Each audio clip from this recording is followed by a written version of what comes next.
নমস্কার সকল অন্নদাতাকে আগাম পৌষ সংক্রান্তির শুভেচ্ছা।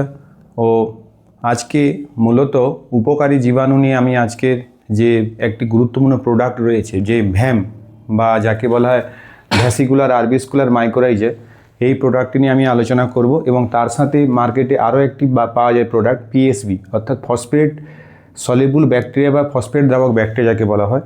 আমরা মূলত যে জীবাণু সারগুলো সম্পর্কে আমরা যথেষ্ট পরিচিতি রয়েছে সেগুলো হচ্ছে রাইজোবিয়াম, মূলত ডাল জাতীয় ফসলের ক্ষেত্রে আমরা ব্যবহার করে থাকি।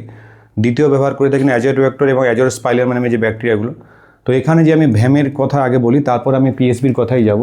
প্রথমে বলে রাখি, ভ্যাম হচ্ছে এক প্রকারের মিথজীবী ছত্রাক। আমরা ভারতবর্ষ বা তথা বিশ্বজুড়ে কয়েকশো কোটি টাকার কিন্তু অপকারী ছত্রাককে মারার জন্য ওষুধ আমরা ব্যবহার করে থাকি, কিন্তু যেমন প্রত্যেক খারাপ জিনিসের মধ্যে একটা ভালো জিনিস থাকে, ঠিক তেমনি অপকারী ছত্রাকের সাথে সাথে এখানটি উপকারী ছত্রাকের কথা আমি আলোচনা করব, যেটি হচ্ছে ভ্যাসিকুলার আরবিস্কুলার মাইকোরাইজার। এটি কি করে না, এটি হচ্ছে গাছের শিকড়ের মধ্যে বসবাস করে মিথজীবী আকারে, অর্থাৎ কি বলো স্বামী স্ত্রীর মতো এরা আচরণ করে। এখানে কি হয় না, ভ্যাম কি করে না, ভ্যাম মাটি থেকে খাদ্যরস শিকড়কে দেয়, শিকড় থেকে খাবার কিন্তু ভ্যাম অর্থাৎ এই ছত্রাক পেয়ে। ছত্রাকগুলো কি কি না হচ্ছে গ্লোমাস, গিগাস্পোরা এই জাতীয় ছত্রাক, এরা হচ্ছে উপকারী ছত্রাক।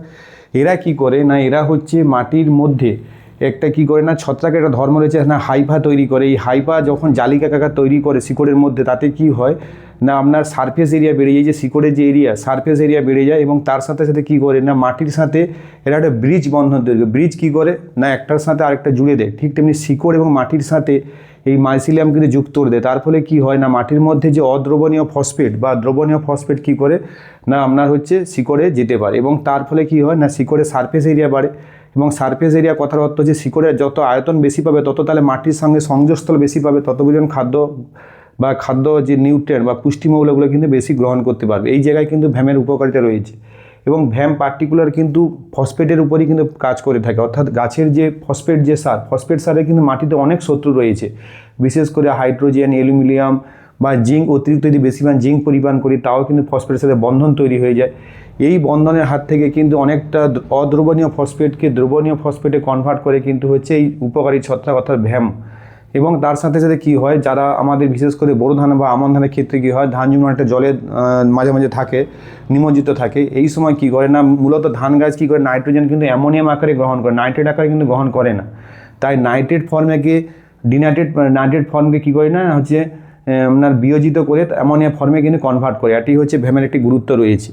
তাই কৃষক বন্ধুদের একটাই কথা বলবো, ভ্যাম মার্কেটে কিন্তু অনেক আকার পাওয়া যায়, বিভিন্ন কোম্পানি রয়েছে, যেমন বিশেষ করে টাটা কেমিক্যালসে রয়েছে কি নাম হচ্ছে র্যালি গোল্ড, এছাড়াও রয়েছে এই যে সানমুখা কোম্পানি ভ্যাম বুস্টার। কিন্তু আমাদেরকে একটা জিনিস জানতে হবে, ভ্যাম কী হচ্ছে না, ভ্যাম হচ্ছে ভ্যাসিকুলার আরবিস্কুলার মাইকোরাইজার। এটি হচ্ছে একটি উপকারী ছত্রাক যা শিকড়ের সাথে বন্ধন তৈরি করে মিথজীবী আকারে থাকে এবং একে অপরে পরস্পরক থাকে। এবং সেখানে এবং দেখুন আরেকটা দেখা যাচ্ছে, এই একটি যে গাছের জমিতে সেখানে ভ্যাম না থাকার জন্য এখানে কিন্তু জালিকা তৈরি হয়নি, তার ফলে কিন্তু এখানে সারফেস এরিয়া বাড়ে না। তাই আমি একটাই কথা বলবো যে গাছের যে মূল প্রথম অবস্থায় শিকড় তৈরির ক্ষেত্রে যেমন ফসফেটের যথেষ্ট ভূমিকা রয়েছে, কিন্তু একটা মাথায় মনে রাখতে হবে, আমরা যে ফসফেটগুলো দিই মূলত এসএসপি এবং ডিএপি আকারে যে দুটো সার মূলত আমরা মাটিতে প্রয়োগ করে থাকি, এই ফসফেটের পুরো সারটা কিন্তু গাছ নিতে পারে না, অর্থাৎ এটা অনেকটাই পরিমাণ অদ্রবণীয় মাটিতে থাকে এবং একে কিন্তু ফসফেট কি মোবিলাইজেশন বা সলিবুল, এই যে ফসফেট যদি আমি ব্যাকটেরিয়া ব্যবহার করে থাকি, পিএসবি ব্যবহার করে থাকি, সলিবুল আকারেও কিন্তু গ্রহণ, অর্থাৎ সলিবুল মানে কি যেমন চিনিকে আমরা জলে দিলে কিন্তু সলিবুল হয়,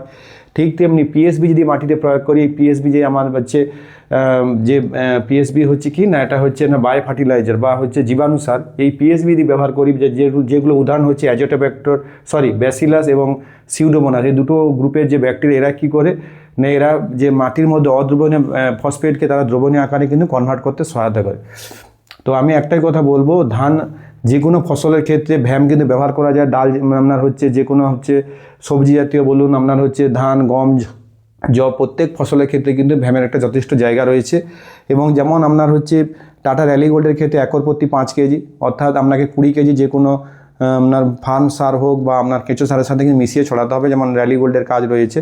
ঠিক তেমনি ভ্যাম কিন্তু শুধু ছড়ালে হবে না, ভ্যাম কিন্তু যে কোনো আরেকটা জিনিস মাথায় মনে রাখতে হবে, এর মধ্যে কিন্তু জীবন্ত অণুজীবী রয়েছে, অর্থাৎ এগুলো কিন্তু ভ্যালিডিটি এক্সপায়ার ভ্যালিডিটি দেখে কিনতে হবে। 1 থেকে 1.5 বছর পর্যন্ত ভ্যালিডিটি থাকে, তারপরে কিন্তু এটা কেনা মানে কোনো লাভ হবে না, কারণ এটি খাবারের সাথে কিছু কোটি কোটি জীবাণুকে ঢুকিয়ে দেওয়া হয়েছে, এবং এই জীবাণু যদি নষ্ট হয়ে যায় তখন কিন্তু এদের কোনো গুরুত্ব থাকে না। অর্থাৎ একটা সমীক্ষা দেখা গেছে যে 1 গ্রাম ভ্যাম বলুন বা 1 গ্রাম যে কোনো জীবাণু সারের মধ্যে প্রায় 10 লক্ষ জীবাণু থাকে। যেই তার মানে ভাবুন যদি আমরা 200 গ্রাম যদি একটি জীবাণু সার থাকে তার মধ্যে কত কোটি জীবাণু রয়েছে।